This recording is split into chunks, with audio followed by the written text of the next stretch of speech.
শাহরুখ খানকে আমার ভালো তো লাগেই, আমি তার ফ্যান। বাংলা ফিল্ম ইন্ডাস্ট্রিতে আসলে ফেক সেলিব্রিটির ছড়াছড়ি। বাংলার কজনের নামে টিকিট বিক্রি হবে। আপনি যাকে সেলিব্রিটি ভাবছেন, যার ফটো, ছবি, ভিডিও বিভিন্ন নিউজ চ্যানেলে দেখছেন, টিভিতে যাকে নিয়ে খবর হচ্ছে, ইন্টারভিউ দিতে আসছে, সেই মানুষটা আদৌ সেলিব্রিটি তো? বাংলা ইন্ডাস্ট্রিতে, বাংলা ফিল্ম ইন্ডাস্ট্রিতে আসলে ফেক সেলিব্রিটির ছড়াছড়ি। ফেক সেলিব্রিটি কারা সেটা বুঝতে হলে আমাদের বুঝতে হবে যে সেলিব্রিটি আসলে কারা। তো সেলিব্রিটিকে যে মানুষটা সাথে 6টা বডিগার্ড নিয়ে ঘুরছে, তিনি কি সেলিব্রিটি? আসলে আপনিও যদি একটু সেজেগুজে ভালো পোশাক পরে 6টা বডিগার্ড নিয়ে রাস্তাঘাটে বেরোন, আপনার সাথেও কেউ একজন ছবি তুলতে আসবে। যে দুজন সেলফি তুলতে আসবে তারা নিশ্চিত আপনাকে চেনে না, কিন্তু তারা ভাবছে এই লোকটা এতগুলো বডিগার্ড নিয়ে ঘুরছে মানে নিশ্চয়ই কোনো বড় সেলিব্রিটি। কে সেটা পরে জেনে নেবো, আপাতত সেলফিটা তো তুলে রাখি। যেহেতু দুজন আপনার সাথে সেলফি তুলতে আসলো, তাই বাদ বাকি অন্যান্য মানুষরা, তাদের উপর সাইকোলজিক্যাল ইম্প্যাক্ট এটাই পড়লো যে এই লোকটা কে, যার সাথে সবাই এসে সেলফি তুলছে। তারা তো আর জানে না যে দুজন ছবি তুলেছে তারা কিছু না জেনেই ছবি তুলতে এসেছিল। আবার ঘুরে ফিরে সেই ফেক সেলিব্রিটির কথায় চলে আসলাম। কিন্তু সেলিব্রিটি তাহলে কে? সেলিব্রিটি তারাই যার নামে সিনেমার টিকিট বিক্রি হয়। অর্থাৎ আমরা যখন দেখি একটা সিনেমা রিলিজ হচ্ছে, সেই সিনেমার ওপেনিং ডেতে, সিনেমাটা কেমন হবে আমরা জানি না, কিন্তু ওপেনিং ডেতে সেই সিনেমার স্টারকে, হিরোকে বা হিরোইনকে দেখার জন্য দর্শকরা দলে দলে ভিড় করেন। এটাই হচ্ছে স্টারডম। একজন সেলিব্রিটির স্টারডম থাকবে। তিনি সুপারস্টার হতে পারেন, মেগা স্টার হতে পারেন বা এমনি স্টারও হতে পারেন। তার ফ্যানের সংখ্যাটা তার উপর ভ্যারি করবে। ইয়েস, এখানেই দ্বিতীয় পয়েন্ট আসে যে একজন সেলিব্রিটির ফ্যান থাকবে। ফ্যান মানে কিন্তু যারা তাকে অনুসরণ করে, তাকে ভালোবাসে। ফ্যান মানে এরকম নয় যারা তাকে পছন্দ করে। এর মধ্যে একটা সামান্য সূক্ষ্ম তফাৎ আছে। আমার আমির খানের অভিনয় ভালো লাগে, আমির খান লোকটাকে ভালো লাগে, কিন্তু শাহরুখ খানকে আমার ভালো তো লাগেই, আমি তার ফ্যান।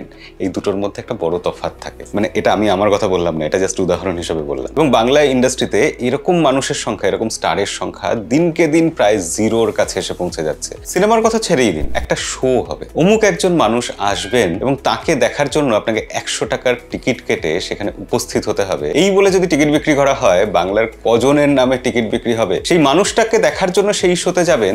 এই রকম সেলিব্রিটি, এরকম মানুষ বাংলা ফিল্ম ইন্ডাস্ট্রিতে কজন আছে? আমি জানি, আমি নাম না করলেও আমার মতোই আপনিও হাতে গুনে বলে দিতে পারবেন। বাংলা ইন্ডাস্ট্রির খুব খারাপ অবস্থা। আসলে একটা ইন্ডাস্ট্রি কত ভালো জায়গায় আছে বা খারাপ জায়গায় আছে এটা খুব সহজে বিচার করা যায় সেই ইন্ডাস্ট্রিতে ফেক সেলিব্রিটির সংখ্যা কত বেশি আছে বা কত কম আছে এটা দিয়েই। এবার দেখা যাচ্ছে বাংলা ফিল্ম ইন্ডাস্ট্রিতে বহু এমন তারকা আছে যারা দীর্ঘদিন ধরে কোনো সিনেমা করেননি। কোনো এক সময় একটা বা দুটো সিনেমাতে হয়তো হিরো বা হিরোইনের রোল করেছেন, সিনেমাটা হয়তো সেভাবে চলেও নি, বা যদি চলেও থাকে আজকে আর তার কোনো প্রাসঙ্গিকতা নেই। সেই মানুষটা আজকে সব ব্যাপারে বিশেষজ্ঞ। আমি জানি না কি ভাষায় বলবো, আমার মুখের মধ্যে কোনো ভাষা নেই, ভাষাহীন হয়ে গেছি। বাংলা কথাই ভালো না। তিনি টিভি চ্যানেলে এসে রাজনীতি থেকে খেলাধুলো, সিনেমা থেকে গান, সব ব্যাপারে এক্সপার্টের মতো মতামত দিচ্ছেন। এখন কথা হলো, মিডিয়া হাউসগুলো, টিভি চ্যানেলগুলো তাকে কেন ডাকছে, তার ইন্টারভিউ কেন নিচ্ছে? এটা আসলে একটা পারস্পরিক সমঝোতার ব্যাপার, give and take policy. Media হাউসকে তাদের শো চালানোর জন্য, বিভিন্ন পত্র পত্রিকাতে তাদের পাতা ভরানোর জন্য কিছু সেলিব্রিটি দরকার, তাদের বাইটস দরকার, তাদের ইন্টারভিউ দরকার, তাদের মতামত দরকার। যারা সত্যিই সেলিব্রিটি তাদের কাছে পৌঁছানো, নিয়মিত তাদেরকে স্টুডিওয়ে টেনে আনা, তাদের ইন্টারভিউ নেওয়া, তাদের কাছ থেকে অতটা সময় দাবি করা, এটা ইম্পর্টেন্ট ব্যাপার।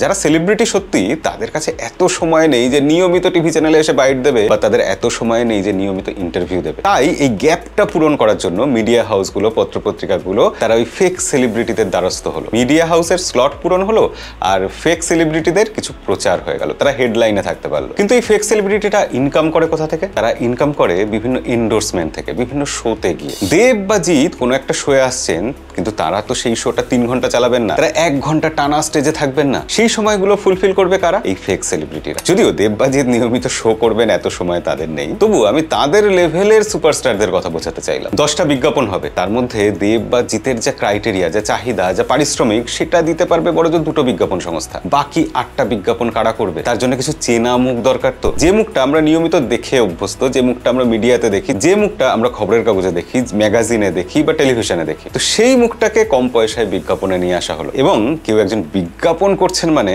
তিনি তো অবভিয়াসলি সেলিব্রিটি, আমরা এটা ধরেই নেব। আমাদের এইভাবেই তো মাইন্ডসেট করা হয়েছে। এরকম ফেক সেলিব্রিটি কি শুধু বাংলা ইন্ডাস্ট্রিতেই আছে? না, এই ফেক সেলিব্রিটি প্রতিটা ইন্ডাস্ট্রিতেই থাকে। এখন দেখুন, বলিউডেও ফেক সেলিব্রিটির অভাব নেই। পুনম পান্ডে, উর্ফি যাদব, ওরি, পুনিত সুপারস্টার, রাখি সাওয়ান্ত, কতজনের নাম নেব। ইভেন হলিউডেও এরকম উদাহরণ অসংখ্য দেখা যাবে। আপনি এই মুহূর্তেই কিম কার্দাশিয়ানস বোনদের কথা মনে করতে পারেন, কিন্তু এরা প্রত্যেকেই কোনো না কোনোভাবে নিজেদেরকে প্রাসঙ্গিক রাখে। এদের নিজস্ব প্রিয়ার টিম আছে যারা প্রফেশনালি কাজ করে। এরা সিনেমায় অভিনয় করে না ঠিকই, কিন্তু কোনো না কোনো অ্যাক্টিভিটির মাধ্যমে কোনো না কোনো অদ্ভুত কিছু কাণ্ড কারখানা করে এরা হেডলাইনে থেকে যায়। কিন্তু আমাদের এখানে দেব, জিৎ, প্রসেনজিৎ এরকম 2-4 জন সুপারস্টার বাদ দিলে বাকি সবাই এই প্রফেশনালিজমের ধার ধারেন না। তারা দোকান, জিম বা পুজো প্যান্ডেলের উদ্বোধন করেই সন্তুষ্ট।